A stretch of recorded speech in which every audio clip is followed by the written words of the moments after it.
All right, welcome back to another episode of In the Green Bets. We are coming off a stellar week, 2 weeks in a row, profit for both of us, and I hit Scotty Scheffler 33-1 for pretty good week. I think I made 7 or 8 units, something like that. It was a good week, and it could have been a great week. Let's see here: chokes from Gooch, Connors, Doug Gim. Xander should have been in the playoff, and both of us had Xander. And then Homa couldn't beat Horschel on Sunday. They were tied going to the Sunday. Otherwise, it would have been a rout, but we'll take the outright every day. Yeah, it sucked with Xander, especially just like the way he did it, missing that putt. Could have been in that playoff.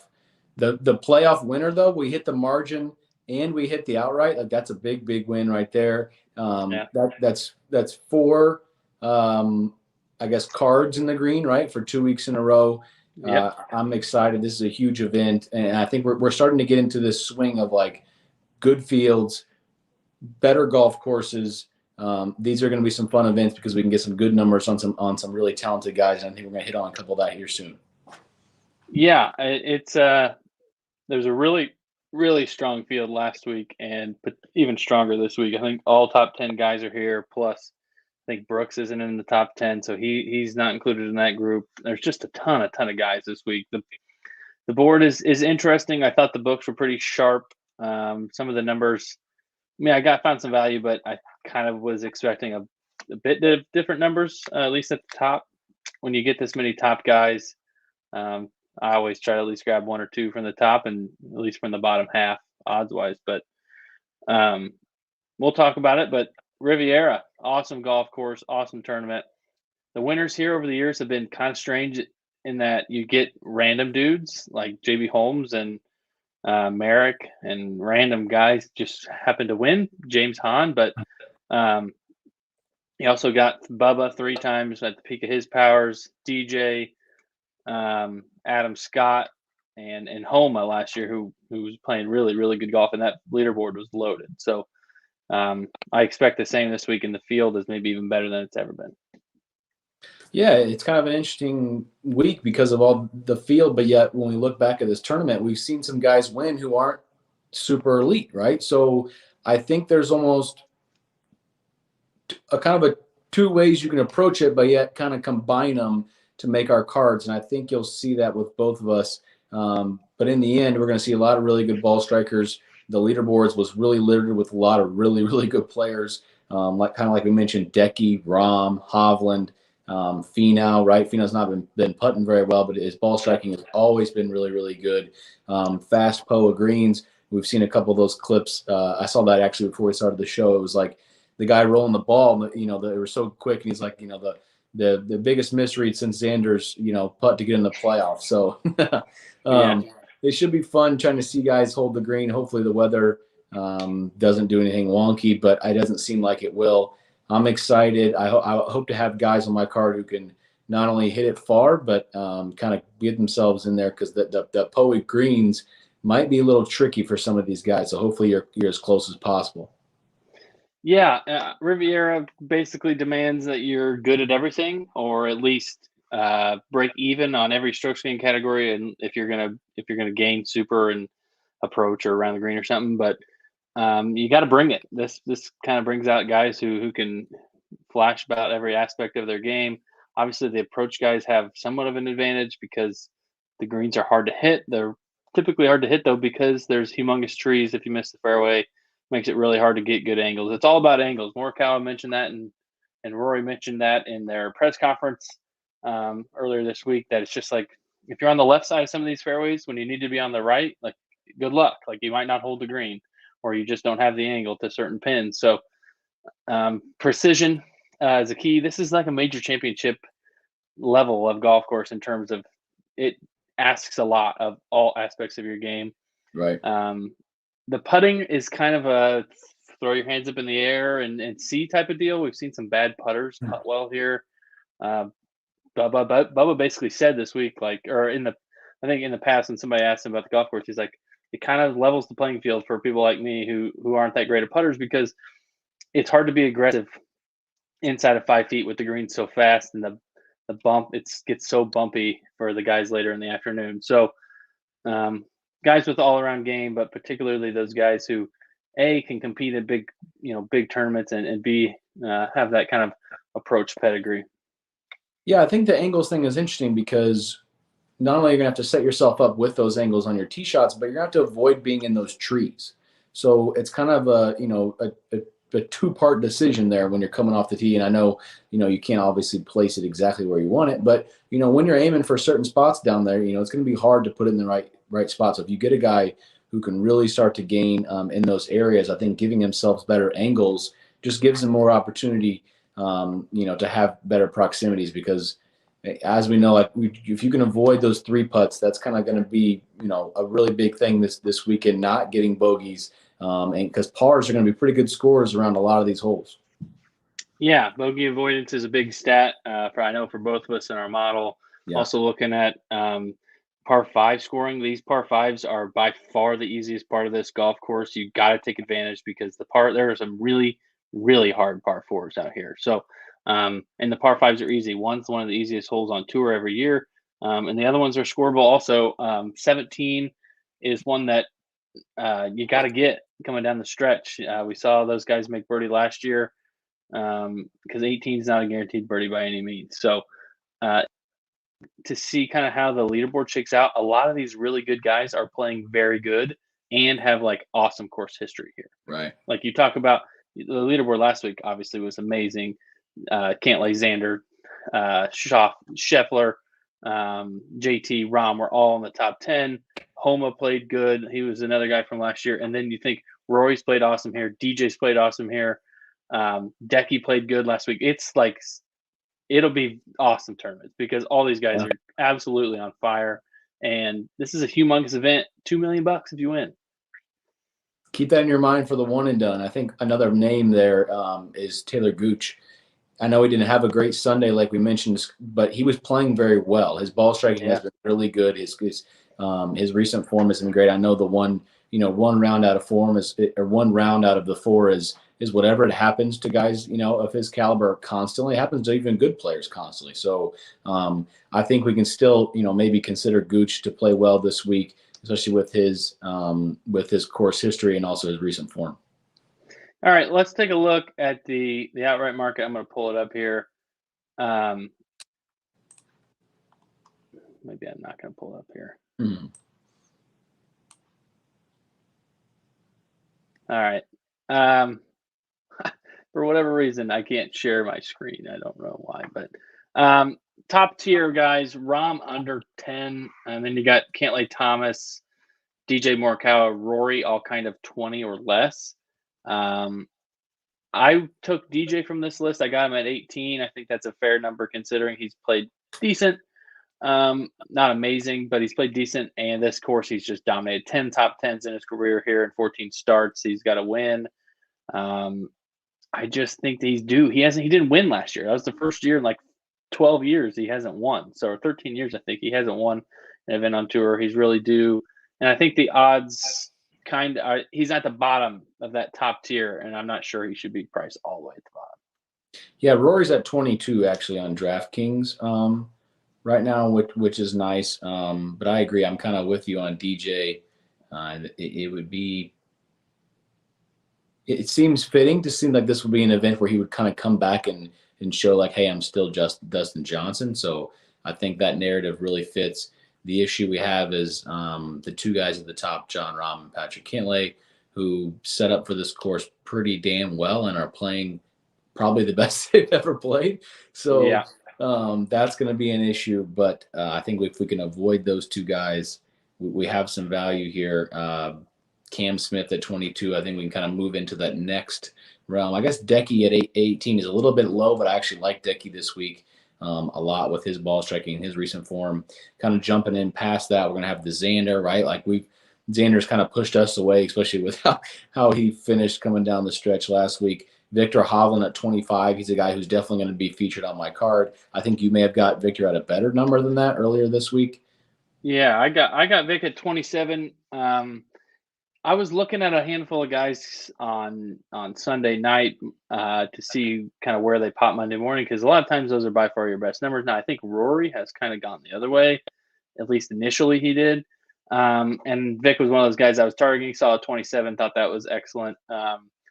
You know, I don't think you can go wrong with most of these guys. Obviously, if I'm going to get DJ or Rory or Morikawa at 20, I'd rather do that than taking any of those other guys at 12 or 14, just because I think their odds are essentially the same, their chance of winning. So I'll just dip a little lower. But if I'm building a DFS lineup, or if I'm going in the outright market, I'm at least getting one or two of those guys from the teens and 20s, because that's by far somebody's almost certainly going to win from that group. I would be surprised if we got one of those 100 to 1 plus type winners this year. It just doesn't seem likely given the strength of this field, but you never know, I suppose.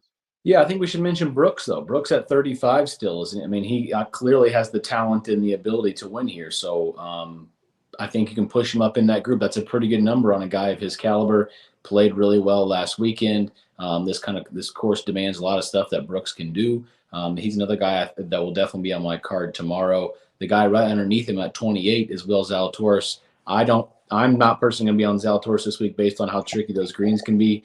Maybe it goes like a spin zone reverse for him and he actually putts well. Who knows? But right. The number at 28 under Brooks at 35 just doesn't make sense to me at all. That's stuff like that is where I will be avoiding that and hopefully going towards more of a talent-heavy guy who can really just set himself up and hope that he can really close it out. Because I mean Brooks over Zalatoris. I mean, come on, what are we talking about here? Yeah, that was kind of my thought. Brooks didn't make my card, but he maybe should have. It's just his win equity at big events is good enough that I think we should probably be betting him every time he's over 30 in an event that he cares about, coming off a really good start. Zalatoris, I saw a ton of people on Zalatoris. I get it, especially in an event that kind of neutralizes your putting a little bit, but I don't know that he's ready to take down this field, and there's got to be some scar tissue with the putter from some of these collapses. Spieth at 40 is not bad, but in the 40 range, I grabbed Burns and Sungjae, both of them super high in my model. Both guys have got some wins over the last couple of years. I just think those are pretty fair numbers for their chance. Sungjae is a really, really good fit for here. He's really precise. Doesn't make a bunch of bogeys. He's got a good short game. He's a good putter typically on Bermuda, but I kind of think these greens are just kind of more of a crapshoot than anything else. So I think Sungjae is the obvious one here at this range, right? I mean, it kind of makes sense for him. I guess Burns, based on how he kind of started this tournament last year, we watched a little bit of the recap last night together about how well Sonny Burns was playing. Eventually didn't win. But him and Finau obviously had 50. So I think that's kind of the next step if you're going to bump up into that range. Yeah, I got Finau at 60. I don't know that I super love betting on Finau to win golf tournaments, but he's been awesome here. His underlying stats kind of indicate that it's a little more putting than it is, ball striking. His ball striking was actually decent last week, and he's one of those guys that can just figure it out. He's got the pedigree. He's got the history to lean in on. I did dip a little bit lower. I grabbed Thomas Pieters at 70 to 1. He's got a top 5 here in the past. His stats, European Tour, are really, really good. Obviously, different caliber of players, but he's got the game. I don't know that I dip a lot lower than that. There's a couple interesting guys that I will mention, but I was going to let you speak here for a minute. But the field's so good, I don't know that I want to just. I see people betting these numbers, and it's like, all right, I get it. It's good value because this guy theoretically is better than the people ahead of him, but he's not beating the top of this field, I don't think. Yeah, I think I'm honestly going to stop at Power. I'm not even sure Seamus Power can win the event, but I mean, he fits, and his form has been so good, and he's so high in the model that I don't think I go much farther than that. He's at 60 right now, which is I think he opened higher than that, so he's been bet a little bit. But that's about as far as I'll go.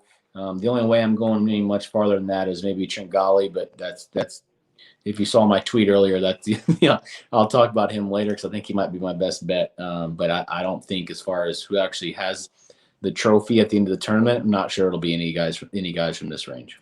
Yeah, I mean, Reed at 90 is like he's kind of an auto bet at that number, but I'm not going to do it. His form's terrible. I don't know. I'll just save my money. It's just not one of the things I'll do. Molinari, I've seen a bunch of people on in the 120 to 150 range. That's fine. He was good last year. He's been decent so far this year, but I don't know. Just I'll invest in the top and let other people blow their money at the bottom. Yeah, it's going to be interesting. I probably won't have many big numbers. I've seen a little bit of Carlos Ortiz love. I actually like Carlos Ortiz a lot. But at the end of the day, I think you and I both keep this pretty simple. It's a matter of, do you think this player can win the tournament? It doesn't matter what the number is if you don't think he can actually win. So right, I would kind of stick to that thought. And there may be some value in the terms of like, oh my God, this guy's just 190. Right. He should be 140. But like, okay, great. You got a good number, but he's not going to win. So only one guy can win, and there's a million guys better than people at 101. So. Yeah, but that doesn't mean, I think that if you are looking and say you do think Carlos Ortiz can win, then yeah, that's fine, bet him, but you have to convince yourself and you have to really honestly believe he can win. So, which is fine, but make sure you have that conversation inside your own brain before you bet it. So, I don't think that'll be something that I'll agree to for sure. Yep, doesn't make any sense, but we'll move on to the derivative market. I think that there's a bunch of value this week. Top 10s, I've already bet 3. I don't normally bet that many, but I got Cantley at plus 150. Cantley's been an absolute freaking machine. He was amazing last week without even hitting the ball that good. He's been good here. That one's just kind of, I knew I wanted to bet it going into the week, and I thought 150 was pretty fair given his form.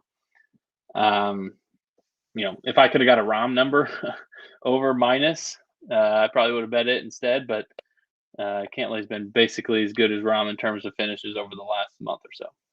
Yeah, Cantley has like a million straight rounds in the 60s. It's like, okay. Yeah, I was my first thing I wrote down was Cantley top 10, and then I have some other guys who I think would be more of a 20s and honestly like a DFS lineup. A couple of these guys will be more towards that, like Seamus Power, who I already mentioned, Mackenzie Hughes, Chingali, who I'll get into here in a little bit. But I think there is some value here. I think if you can find some guys who you think can perform in these types of conditions, it's not too bad. Adam Hadwin is another name that I missed the bet prior, he cashed for me 2 weeks ago and then played amazing again last week. I cashed him last week. Yeah, okay, you cashed last. So this could be a 3 in a row week for old Adam Hadwin. Like I mentioned, Seamus Power, his form is unbelievable. I think he sets up really well for someone who can kind of make pars and avoid those bogeys like we talked about, and maybe Mackenzie Hughes who can make putts here.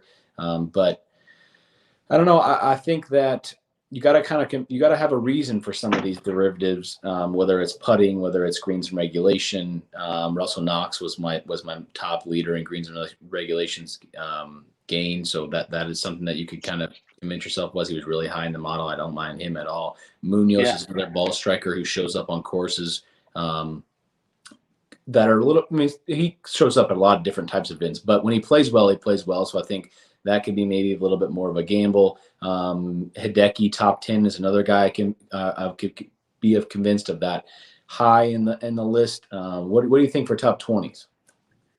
I got 2 more top 10s I want to mention real quick. Okay. Brooks plus 310 and Xander plus 250. Both coming off a great week. Xander going to a course that he's been really good at. Plus he's just been awesome. And Brooks going to a course that he should be good at in terms of just like golfing his ball. Like he just is very, very good at courses that ask a lot of every aspect of your game. So I thought those were both pretty good numbers, and those are both on FanDuel. FanDuel's got a great odds on the derivative market. For whatever reason, they're just in general better. Yeah. Top 20s. I've got a long list of guys that I'm considering. Will Z plus 138 is the best number I found. I don't know that I'll bet that based on the odds, but I like him a lot this week in terms of, not sure he's going to win, but he sets up awesome for this course, and he's been playing very well. Henley's interesting to me because he's playing good, and his form is good in terms of the type of things he does well for this golf course. But Henley frustrates me. I can never get him right. It seems like every time I'm on him, he just finishes 25th or something stupid. So right.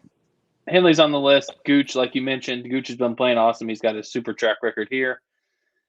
Finau, you can get plus 180 on the top 20. I think that's very, very good value. Mm-hmm. Same with Sam Burns, plus 185. Those guys are really, really good, and this course is like perfect for both of them. Finau's the putting kind of reduces him back to the field because it's not so much about your skill in that sense. I have Hadwin written down. Homa, I think this course makes a lot of, obviously he won here. He's got good feels here. He played really good last week. Not a great Sunday, which kind of cost me, but and then 3 longer shot names. Now this may be a top 30, top 40 play, but Troy Merritt, couple good weeks in a row, kind of popping in the model a little bit. 10th off the tee, 4th in bogey avoidance, 4th in strokes gained par 4 of the last 24 rounds. Very key stats for this golf course. Martin Laird, 7th in strokes gained par 5, 9th in greens and regulation gains, 2nd in good drives. Also, all key stats for this golf course. Been playing some good golf. I think cashed a bet for you last week. Yep. And then Bobby McIntyre. I like Robbie McIntyre. I think that he's a bit underrated. He's really, really talented. He's a super bomber. But he's got the game. His strokes game, short game is actually pretty good. I just think that he's more talented than what his numbers indicate. You can get him a top 20 at like plus 490. So those are 3 guys that are a little bit farther down the board, but all kind of flashing some form and flashing some numbers that we're looking for sure. Yeah, the number I'm seeing here on Seamus Power is 250 for his top 20. Definitely. I really like that on my model here. He's top 10 in bogey avoidance in the last 24 rounds. He ranked overall 13th, which is really good. Greens and regulation, he was right at 21, which is really nice. Strokes gained par 4, which is something we probably will start looking into more as far as like how are these guys performing up, because that's the majority of the holes, right? It's pretty slow. Just try to keep it simple. He was top 15 in that. His recent form is really good, although he did miss the cut last week because of his putter. He was 9th at Pebble Beach, top 15 at the Amex, top 5 at Sony, top 15 at Century, top 5 at RSM. Like, he's been playing amazing. His putter was kind of carrying him there for a little bit, but hopefully he'll have a bounce back week next week. And then I have another top 20 who I will actually save for my best bet. All right. Yeah, that's a good smattering of guys on the top 20 market. And those are some guys that if I can find the right matchup, I'm playing them in a matchup as well. Let's move on to the head-to-head market. I see a couple right here on FanDuel that I like. One is just an odds play. One is I'm gonna go Sungjae over Scheffler based on his win last week. Typically when you win, the next week isn't quite as good. A first win for Scheffler, and I really, really like Sungjae. So that was not an easy bet because Scheffler's obviously awesome. But I kind of expect a little bit of a letdown in terms of his play. Maybe he makes the cut, but just kind of runs out of gas. But I really like Sungjae, minus 102. So he's the underdog. Sungjae is in that. I like that. Brooks is plus 152 against Cam Smith. I like Cam Smith perfectly fine. But where is that at? FanDuel. Brooks is better than Cam Smith, and plus 150 is not a correct number in my opinion. So he's even odds versus Spieth on DraftKings too. I'd be interested in that as well. But plus 150 is kind of I don't really understand that number, so that's kind of more of like a number value play for me. Yeah, I got the next one down here is I got 2 guys that are super studs at even odds. DJ over JT. Obviously, JT scares me at all times, but DJ even odds. I like DJ a lot this week. His recent, or not recent, but his finishes at this tournament shows you that JT's margin for error is going to have to be pretty small because DJ's almost not. I mean, he's almost like penciled in up there. Like he's going to finish pretty high. So I like guys when you can kind of put all the risk on the other side of the matchup, right? If that makes sense, make the other guy play up to your standard and make him beat you. So I like stuff like that. If you want to get really crazy, always bet Patrick Cantley, which his is plus 105 against John Rahm. I said that last week. Picked every single Patrick Cantley matchup you can do, and you would have won them all because there was not a Patrick Cantley versus Scotty Scheffler matchup, which is great. So I think you can find value in some of these really good players. Rory plus 105 over Decky is interesting. I think Decky definitely has a high floor, which is concerning. Rory probably doesn't have as high as floor as Decky has this week, but Rory is Rory. Like we all know who he is. He's unbelievably talented. I think he sets up well to play here. He's going to be on my outright market. If you believe in him, go for it. So I think you can find some value there. Pick some guys who you think for sure are just kind of are going to finish way up there and make the other guy chase you. Yeah, I mean I don't mind. There's a couple of Abe matchups out there that if you could find the right guy, I don't mind Abe this week. He played all right last week. Wasn't the best showing, but it was some solid golf. There's not a lot of matchups. There's a Peters against Chingali matchup. I would take Peters. I know you like Chingali, but I think he just missed 2 cuts in a row. So he had an injury though, right? At Pebble, he finished like dead like DFL at Pebble, but it was maybe a back thing. I'm going to preview it later, but he's on like a every other tournament run right now. So hopefully we'll hit it. Yeah, but I think I don't mind that. Peters though is a bit scary. You can get Abe Answer over Eric Van Rooyen. Van Rooyen is like super up and down. Abe's quite a bit more consistent than Van Rooyen. Van Rooyen finally got a win on tour last fall in one of those opposite field or weird, crappy field events. Mm-hmm. But I would take Abe Answer over him all day. But that's kind of it on the matchup side. There's, they only offer so many, unfortunately. I wish you could just say this guy against this guy and they would spit out odds and, juice it up. Or, like the offshores do, you can get somebody minus 1.5 strokes. Right. And that helps you on your odds so that I could take, Will Z over somebody farther down the board. Yeah, Russell Henley versus Tony. Russell Henley is the favorite in that matchup. So that's another one I think that, look at the names. And I know it's there's other things that go into it, but should Russell Henley be favored over Tony Finau? Tony Finau lost in a playoff to win this event. Yeah. So, and I get that he hasn't been putting well, but it's not like Tony Finau's bad enough where like he's going to play bad for 60 straight events. Like he's going to be fine. He's going to bounce back. Why isn't it at a course like this where he's had success before, and a course that demands ball striking, right? Like the formula is kind of right there in front of your face. I get it. Russell Henley can throw darts at any course that he ever plays at, but I don't really see the argument for him being favored over Tony Finau. Yeah, I agree. What are you have you decided where you're going in the margin betting this week? Yes, playoff winner and 1-stroke winner. So we've had a little bit of wonkiness. You and I talked about this the other day, is that it's been 1-stroke in playoff until we hit the Holmes win, which was 2. And I don't really have a reason why, but I'm just throwing it out. So I think with the strength of the field being so high, you can kind of argue both ways. And I think I honestly have. I've probably argued it if you pull the tape like both directions. But yes, a player can go bonkers and win by a couple strokes.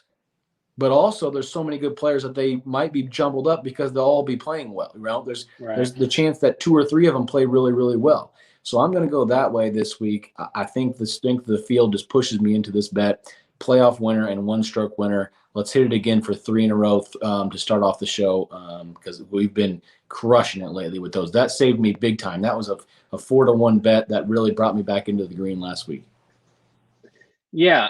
As far as specials, FanDuel has all these crazy ass golf specials. up again. I can just stare at these forever. You can get JT and Rory to both finish in the top 5 at 32-1, but there's like any combination of that you want. Like sit there and like pick through this. Cantley and Holland both to finish in the top 5, 21-1. There's some fun ones. There's so many to pick through. It's kind of like a bit jarring at first, but sit there, stare at those. I think the one I gave out last week would have lost because of Spieth. I think Spieth was the top 20. I think it was like Cantley top 5 or Rahm top 5, Cantley top 10, Spieth top 20, something like that. Maybe Rahm would have lost that, but you would have had a sweat on Sunday at like 32-1 or whatever it was. So those are fun. And then top Australian, Adam Scott is plus 290.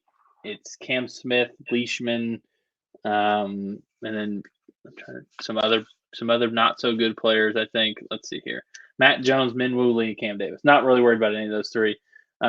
Basically, you get Adam Scott plus 290 against Leishman and Cam Smith. People like Leishman here this week. Golf course kind of makes sense. He hasn't been too bad. Obviously, Cam Smith is good at golf, but I think that's pretty good value. Plus 290. Adam Scott's won here.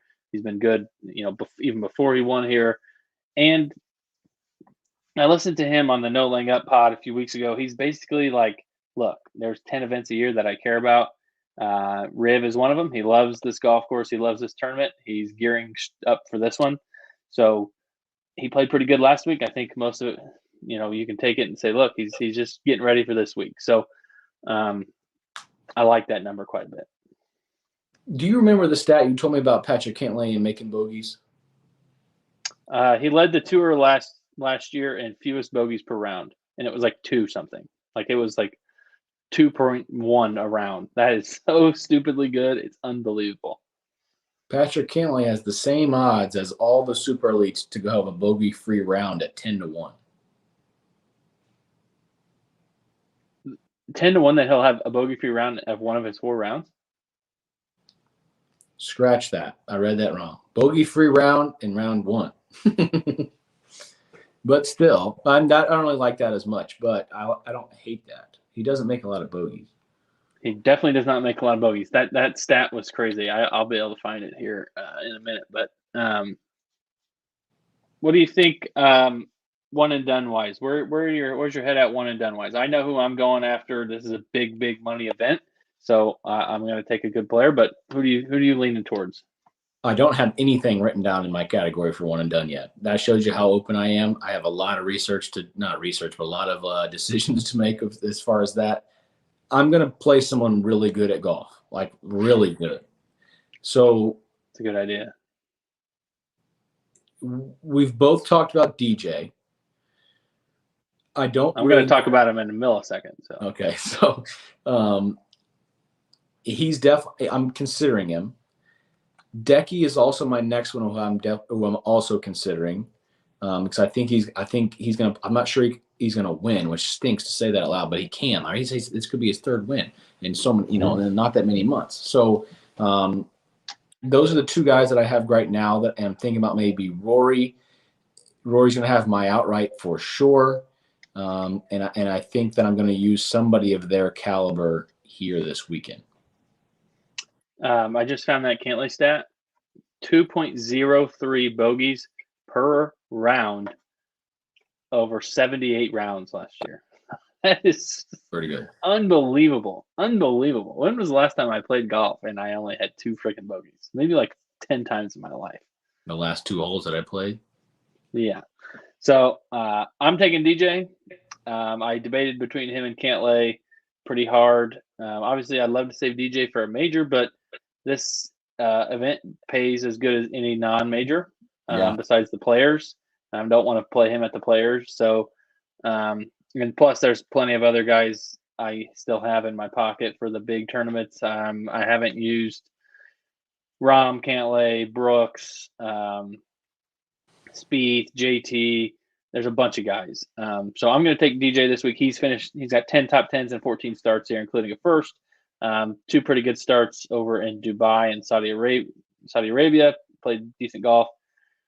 it's just kind of like, look, I'm betting him to win. That's kind of the reason I chose him over Cantley. Was like, all right, if I'm going to pick Cantley in my one and done, I should just bet him instead of going the other way. So I like DJ to win. I'm going to take him in my one and done and kind of just bank on that track record of 10 top 10s and 14 starts. Yeah, the Genesis finishes for Decky here. I'm kind of talking myself into Decky as we're talking through it. He missed the cut last year, but before that, 5th, 9th, missed the cut 11th, 4th, 23rd. So he obviously has a little bit of comfortability here, and I don't really need to go into his recent form because we all know about that. His ball striking is unbelievable. He has two wins since what? It was like October when he won, right? Yeah. So he won the Zozo and won the Sony, and he got top 10 last week. I mean, I think it's all there for him. He played good last week. Right. Will he get a third win by whatever month it is, February? I don't know, but I plan on him playing really, really well, and I think this is a good spot for me to use him to get some big money. Yeah. All right. Best bet, I will go first. Patrick Cantley, top 10, plus 150. I mentioned this earlier. Cantley's recent finishes: 2nd, 4th, 9th, 4th, 1st. That's 6 in a row. In the tournament before that, he finished 11th. He only gained 2 strokes on approach last week and finished 2nd. He lost strokes on approach the previous 2 weeks to top 10. He is bringing every aspect of the game to the table. Obviously, some of those approach numbers are a little off because those were multi course events, and not all the courses were tracked. So those numbers aren't exactly perfect, but he is a freaking machine right now. And plus 150 on the top 10. I just love it. Yeah, I really like it too. I'm going to bet that for sure. This isn't like me to use this for my best bet, but that's okay. Cameron Chingali plus 275 on his top 20. I tweeted out this stat earlier when I moved my model to strokes gained total over difficult scoring. So, scoring relative to par is difficult. He was top 5, and I went to go look at, so I'm like, okay, I went to go look at his finishes. He's made 9 out of 10 cuts at the Genesis with a bunch of top 20s. So it made sense. So then I look even further, right? We keep going. We go all the way back to October. He finishes 2nd at the Zozo. He then misses the cut in his next event at Mayakoba. Next event, he plays Houston. He gets 7th. So that's 2 top 10s now, every other. He then misses the cut at the Amex. What's he do? He follows it up with a top 5 at the Farmers. Justin, he missed the cut at Pebble Beach. That's the last time he played. He's making a top 10 here this week. It tells it to us right here in front of our faces. I love it. It just, all the things are kind of pointing me out. I wasn't even thinking it. I just started researching, and I was like, oh my God, I have to bet this. So that's going to be my best bet. I really think it's hitting. Plus 275 is not bad. And I've bet so many bets on Chingali. It's crazy. I hope this will be just one that we put in the win column. Yeah, he's cashed a lot of bets for us, particularly in the top 25 market. That's a good number for him. The Army golf, or whatever you want to call it, he's like up and down, up and down, up and down. It's like, not really sure what you do with that. There was some speculation about a back injury at Pebble, but that's been a couple weeks. Should be good to go. I don't mind that at all. He gained 7.6 strokes on approach here last year. That's very good. That's very, very good. Well, that's pretty much it this week. We'll put out our card. Mine should be ready tonight. I should have it out tonight. Hopefully we can get back in the outright winner column for a second week in a row. This will be a fun one. Super fun tournament, super loaded field, awesome golf course, and we'll see. Yeah, I'm excited. I mean, we're getting into these harder scoring events, which is always fun, right? It's like a different viewing experience from what you get, like especially in the fall, right? And we're kind of swinging back into it, but it's kind of gives us more of we're starting to prepare for actual real majors, right? Like these are types of events that guys go to play so that they can be in form to go play in big events like the Masters and other events they're going to hit this summer and this fall. So or at the end of the summer. So I really like it. It's going to be interesting, and I think we're going to see some really good players at the top of the leaderboard, which always makes Sunday more fun. Yep. Well, we are kind of planning tentatively on a basketball show, like a mid-season kind of check in on some of our futures that we talked about in October. See if there's anything out there that we got our eyes on for the rest of the season on Monday. All-Star game is Sunday, so on Monday there's a few days off there for us to take a look at that, and then we'll be back here on Tuesday for the golf show, and we'll see you then. Perfect. See ya.